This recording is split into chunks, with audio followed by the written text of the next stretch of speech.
But disappointment for Russell, losing 14 minutes when he hit a fire break. So McRae was ahead of his rival, but with no real cause for celebration. McRae's second place was the fourth time he'd finished runner-up on his home event. All the more reason for a determined finish to the season in the mists of the Isle of Man.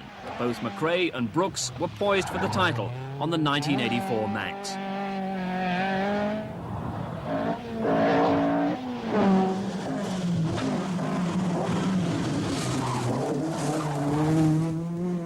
But when Brooks hit a bridge, the battle was over. McRae in the lead was heading for the title. Bertie Fisher was also rounding off a fine season, taking second place.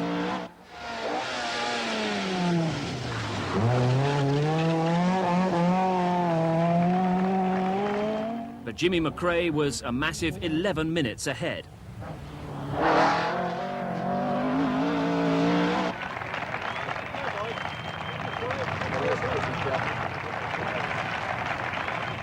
Jimmy McRae, with co-driver Mike Nicholson, takes the 1984 British Open title, the first major international title for the Manta. And in the Manta rivalry between McRae and Brooks, it's advantage McRae. The actual sort of situation was that Jimmy and Russell were teammates, but really hard rivals. And I think the press hyped it a little bit that they were antagonistic against each other, but I don't think they were. The nice thing, as far as I was concerned, is that in both years, the co-drivers, Mike Nicholson and Ian Grindrod and myself, we got on like a house on fire, and it made it that much better.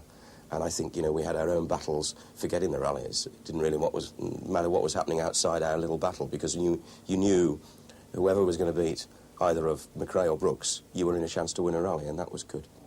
And that friendly rivalry continued into the 1984 RAC rally. This was one of only a few World Championship rounds entered by GM. The four-wheel drive Group B cars were starting to dominate the world scene. The GM entered endurance events like the Safari, where Rauno Aaltonen finished second. Here on the RAC, McRae and Brooks were locked in their private battle. Brooks coming in a magnificent fifth, McRae seventh, and Bertie Fisher completed the team performance with ninth.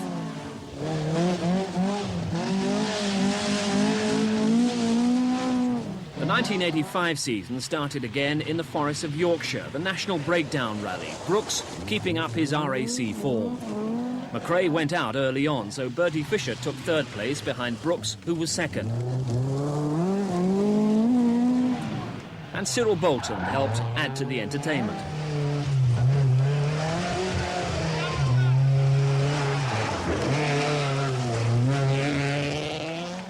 But for Russell Brooks and Mike Broad, it was a good start toward their aim of regaining the Open title. On the circuit of Ireland, the aim for some was the Irish tarmac title. Bertie Fisher, a front runner, but Austin McHale was to take the championship. As for Brooks and McRae, the intervention of team orders put a temporary halt to their rivalry. Russell settling for second behind Jimmy to enhance Jimmy's prospects in the European Championship.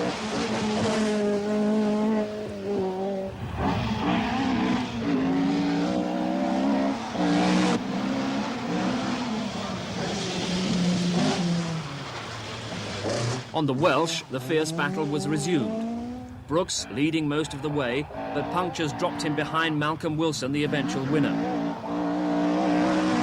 McRae also had puncture problems and finished fourth.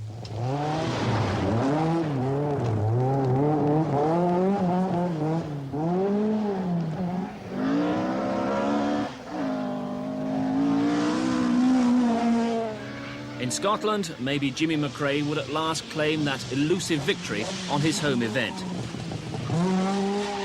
And Jimmy was ahead of Brooks from the start.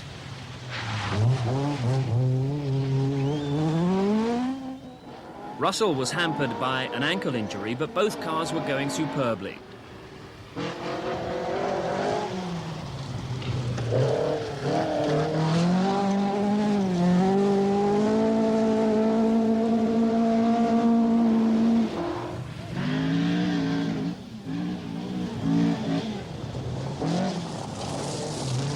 Then problems hit McRae. He went off down a bank, damaging the front wheel and the front suspension, and lost 8 minutes. McRae now third, behind Brooks.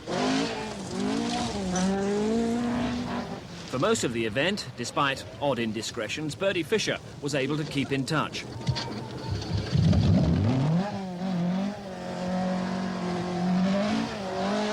But Brooks, struggling more and more against his sprained ankle, was unable to keep the Scotsman at bay. McRae finished second, Brooks third. Ulster, McRae leading again. Brooks close behind in second. Bertie Fischer fifth.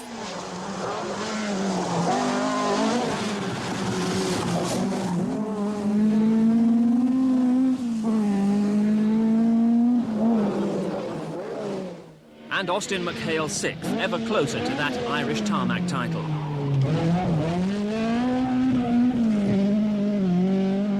Brooks gets 3 seconds ahead of McRae, and then team orders come in again. Brooks takes victory from McRae, so reversing the situation earlier in the season on the circuit of Ireland, and setting up quite a showdown for the title on the Isle of Man. The Irish rivalry remains equally intense. Bertie Fischer keeps 5th place, and Austin McHale, taking the tightest possible line, is 6th.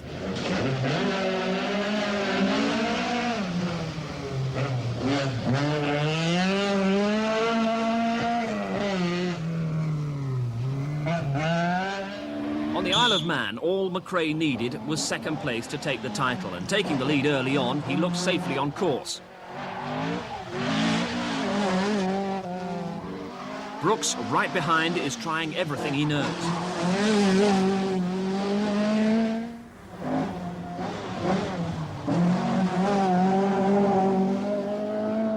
With McRae overheating, Brooks closes in.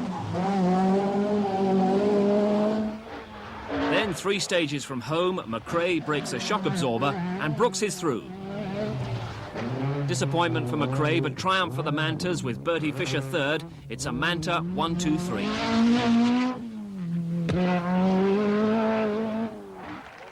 Russell Brooks, co-driven by Mike Broad, takes the 1985 Open title. Once again, Manta power decides the championship.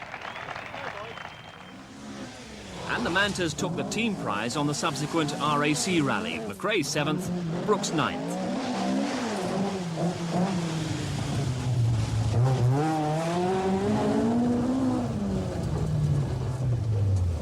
Turn right.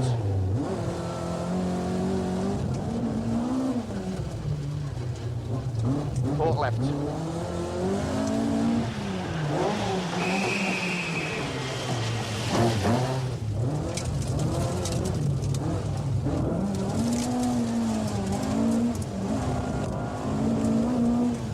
To the arrow, turn bad right, sorry, hairpin right, through a gate, very tight, very tight.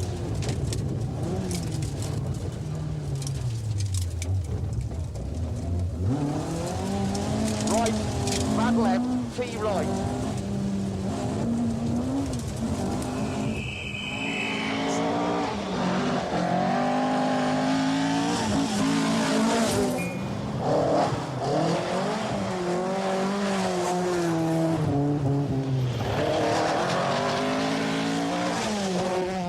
In 1986, the sport changed, the big Group B year. What sort of disadvantage was the Manta? Oh, a big disadvantage. The one advantage it had was its total reliability. We knew we could get round all the rallies. And, for instance, the Circuit of Ireland with 600-odd stage miles, we got second when all the supercars started abandoning the rally because of various reasons, and only one beat us. And so the reliability saw us through, I think, to a super result of second overall in the championship. And it was a result to be proud of. With McRae in a Group B Metro, Brooks was now the spearhead of the Manta Challenge.